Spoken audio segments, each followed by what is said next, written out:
Hello বন্ধুরা, কেমন আছো সবাই? আমি চলে এসেছি আমার মায়ের বাড়িতে। তোমরা সবাই জানো আজকে আমি এই যে উনানের মধ্যে মাংস রান্না করব। জানি না কেমন হবে, তোমরা দেখতে থাকো।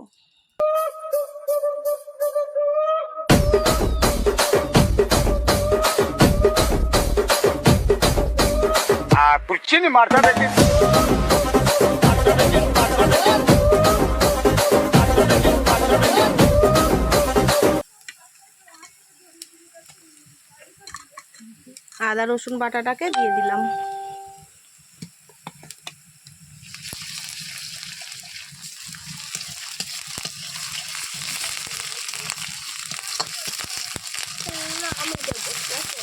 এই দেখো বন্ধুরা, অলমোস্ট পেঁয়াজ আদা রসুনটা ভাজা হয়ে এসছে। এর মধ্যে আমি একে একে বাকি গুঁড়ো মশলাগুলো দিয়ে ভালো করে কষিয়ে নেব।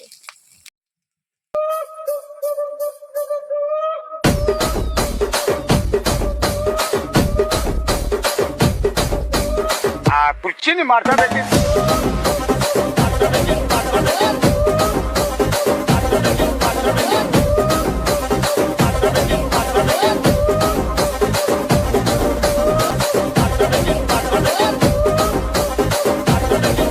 এই দেখো বন্ধুরা, পেঁয়াজ রসুন আদার মধ্যে আমি লঙ্কা গুঁড়ো, সামান্য একটু জিরে গুঁড়ো, হলুদ আর লবণ দিয়ে ভালো করে কষিয়ে নিয়েছি।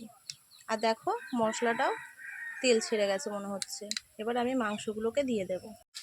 যেহেতু এটা উনান, আমি হাতে ছ্যাঁকা খাবো বলে জালটা এখন বন্ধ রেখেছি। আগে মাংসটা দিয়ে নিই, তারপর আবার জাল দেব। ভয় লাগছে তো একটু, সেই কারণে।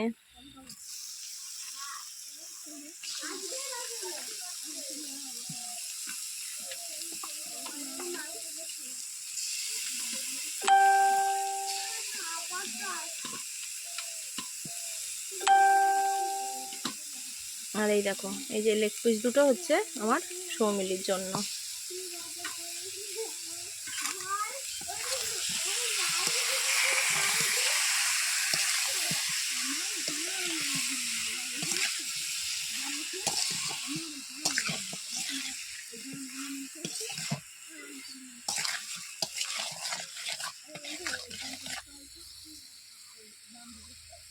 আমি মাংসটা কড়াইয়ে দিয়ে ভালো করে মিশিয়ে নিয়েছি। এবার উনানে জাল ধরাবো।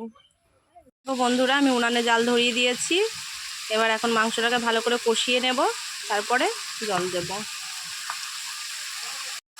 কাঠে রান্না মাংস খেতেই অন্যরকম, খুবই সুন্দর লাগে। জানি না আমি কেমন রাঁধতে পারবো।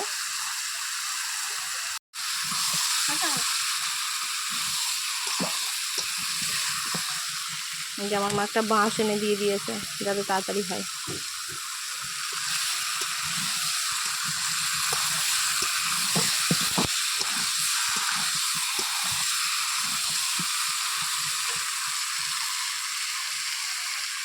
এবার এর মধ্যে ভেজে রাখা আলুগুলো দিয়ে দেবো।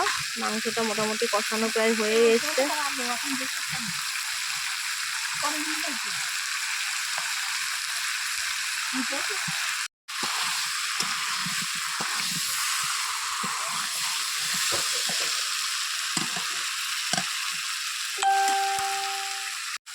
বাঁশটা তো সেই জ্বলছে, মাংসও সেই কষানো হচ্ছে। এবার জল দিয়ে দেবো। মোটামুটি কষানো মনে হচ্ছে হয়ে গেছে।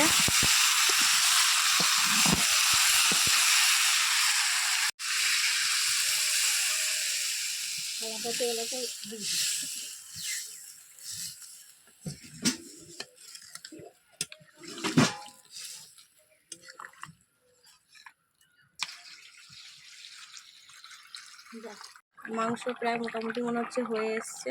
যেহেতু একটু ঝোল ঝোল রাখবো, শাক আর মাংস তো, সেই জন্য। এবার দেখে নেব নুন ঝালটা, তারপর নামিয়ে দেবো। এই যে বন্ধুরা, মাংস পুরো কমপ্লিট। এবার সবাই চলে এসো, গরম গরম ভাত, শাক ভাজা, মাংসের ঝোল।